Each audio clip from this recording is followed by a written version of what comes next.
Grim Reaper's cool, Bob. Oh boy. First of all, so awesome to see all you guys out here, all the fans. Thanks so much for coming out. This is really cool, and just a show of love from everybody in this room, everybody up here, everybody up there. Really, truly amazing. It's not really my fault, but in about over 30 years ago, I went to go see a band by the name of Bitch at a club in Orange County, California. And one of the bands opening for them was this band called Slagel.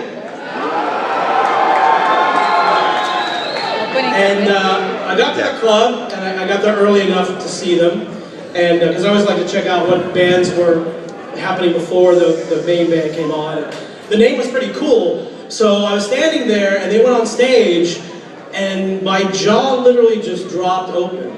They played mostly cover tunes at that point. There's a couple of originals, but what they were doing on stage, what those four guys were doing up on stage was something really amazing to me. I felt something just click in my head, like, wow, this is really cool. And so I went backstage afterwards and talked to the guy who was their manager, and Jeff and Carrie and a couple of guys. And I think I might have talked to a little bit. I don't know, a long time ago. Anyway, said I had this compilation album and loved to have them on. And this, that, and the other thing happened, and we ended up having them on the compilation and then doing a record with them as well. First record, of course, we did was Show No Mercy.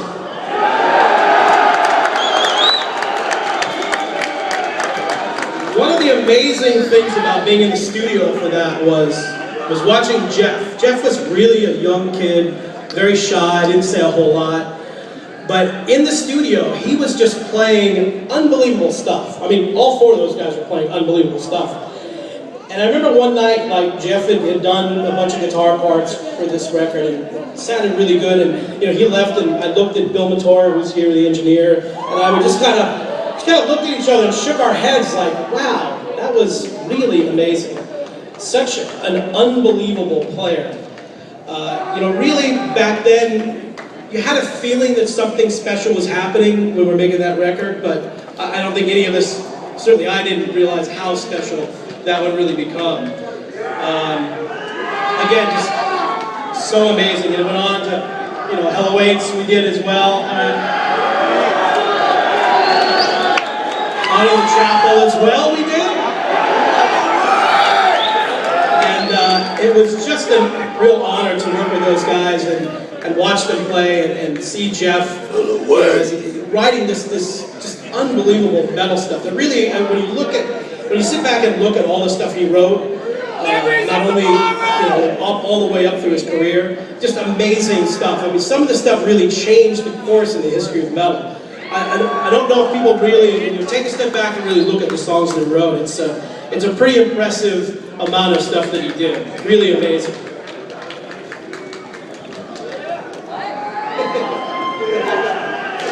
Awesome. So, Jeff as a person too was a really good guy. As Nick mentioned, he was a little shy, but he did like to have a couple of drinks. He was also a huge sports fan. As you know, from him wearing his Raiders gear all the time on stage. Let's hear it for the Raiders, right? So we talk a lot about the Raiders. Also, talk a lot with Carrie about the Raiders as well. Unfortunately, they didn't do so well some of the time, but they did well a lot of the time, too. Jeff also became a big hockey fan, too. Big LA Kings fan. I was really lucky, as the Kings were going to the Stanley Cup last year, I was really lucky to be able to get Jeff some tickets. He called me up and said, hey, do you think there's any way you can get me a couple of playoff tickets? I said, yeah, let me see what I can do. So I was able to pull a couple strings and got us some playoff tickets. And he was super happy, and we were talking to him after the games. I think they won both games he went to at that point. He was super happy.